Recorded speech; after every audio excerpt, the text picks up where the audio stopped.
Are you happy sharing with the guys maybe watching Zoe your story in terms of what happened to you? Yeah. I was almost murdered in 2014, so it was a horrific attack. I'd been dating a guy for almost a year and everything was fine. 9 months in, things started to unravel. He was drinking in the day, and I just said, I just want to end the relationship. He left. He wasn't really living with me anyway, but he was there quite a lot of the time. It was then that he then started to ring me hundreds of times a day, turning up outside the house. I was trying to conduct my normal everyday life, couldn't do it because it was just impossible. And I was calling the police, and the response from them was, well, he's not really done anything, has he? So you kind of need to wait for him to do something. And I just thought, this is ridiculous because I can't, they're telling me to turn my phone off as well. I'm a mother, I'm not going to turn my phone off in the day. My children are at school. What if the school need to get hold of me? After the attack, my story broke in the press. It went in the local press, then it went in the national press. There's been quite a lot of media attention on it. And I think because the photo, the injury photo is quite horrific. Yeah. It then came out and transpired that there were other victims of this same guy.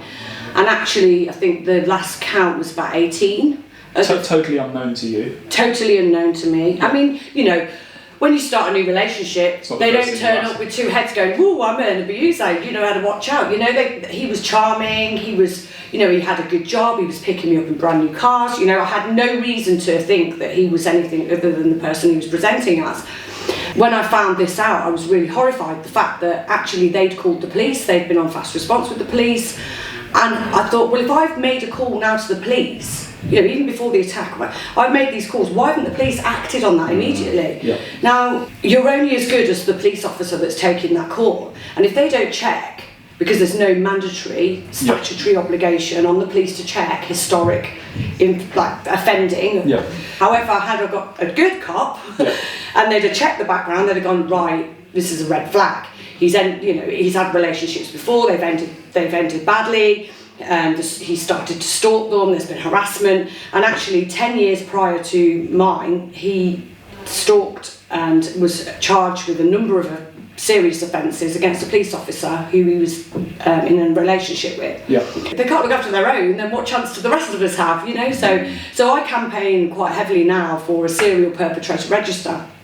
And it's slightly changed. We've got the domestic abuse bill going through Parliament. When we first started kind of talking, I was talking openly around the register, people saying, oh, we don't need another register, and it's not that. It's not. I think I just use that as a hashtag, serial register needed, because you just kind of need a tag and for people to understand, it's like the sex offender register. That's not actually just a register. Yeah. It's actually a framework that exists where they capture information about violent and sexual offenders.